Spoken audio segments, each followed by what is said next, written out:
Hello everyone, this is Nusrat Tessy. Welcome to my new blog. সবাইকে মাহে রমজানের শুভেচ্ছা। আশা করি সবাই অনেক ভালো আছেন, সুস্থ আছেন। করলা একটি তিতা খাবার, তারপরেও না এটা পুষ্টি সমৃদ্ধ একটি খাবার। তো আমি আজকে একটু ভিন্ন স্বাদে করলা রান্না করব, সেই রেসিপি নিয়ে উপস্থিত হয়েছি। সুপ্রিয় দর্শক, প্রথমেই আমি মসুর ডাল ধুয়ে প্যানে দিয়ে দিয়েছি। তার সাথে দিয়েছি কাঁচামরিচ, কাঁচা রসুন, পেঁয়াজ। তার সাথে অ্যাড করে দিয়েছি হলুদ গুঁড়া, মরিচ গুঁড়া, ধনিয়া গুঁড়া। এখন অ্যাড করে দিয়েছি টেস্ট অনুযায়ী সল্ট। জাল ধরিয়ে দিয়েছি। আলতো হাতে নেড়ে চেড়ে আমি এটা ভোনা করে নেব। অ্যাড করে দিচ্ছি 2-3টি তেজপাতা। এখন অ্যাড করে দিচ্ছি আদা রসুন বাটা। সুপ্রিয় দর্শক, কিছু গোটা জিরে দিব আমি এটা ফোড়নে। তার সাথে অ্যাড করে দিয়েছি এই মাখানো ডালের মধ্যে কিছুটা সরিষার তেল, তবে পরিমাণে খুবই কম, কারণ ডালটা আমি নেক্সট টাইম ফোড়নে ফেলবো। সুপ্রিয় দর্শক, আমি ইতিমধ্যে এই ডালের মধ্যে বয়েল করা পানি অ্যাড করে দিয়েছি পর্যাপ্ত। ডালটি আমি ঘন করে রান্না করব। ডালে বলক চলে আসছে, এখন আমি করলা অ্যাড করে দেব।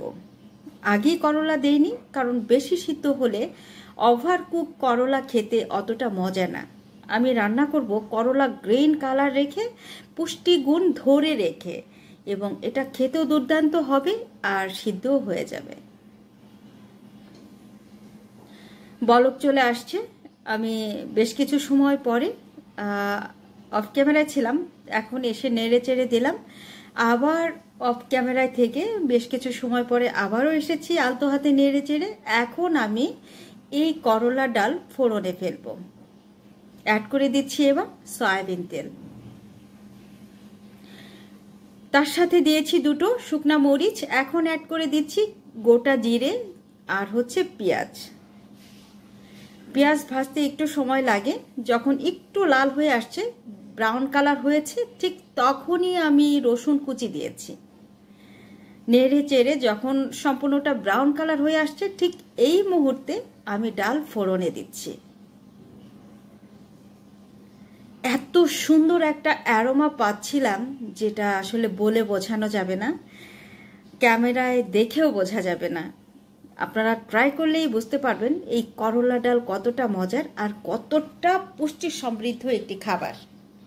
এই গরমে পেট ঠান্ডা রাখতে, মস্তিষ্ক ঠান্ডা রাখতে আপনি ট্রাই করতে পারেন আমার মতো করলা ডাল। খেতে কিন্তু দুর্দান্ত মজার আর দেখতেও কিন্তু খুবই ডেলিশিয়াস।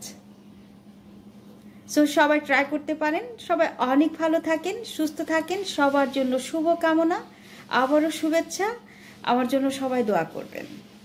আপাতত বিদায় নিচ্ছি। আমি নুসরাত টেসি। আসসালামু আলাইকুম। শুভ বিদায়।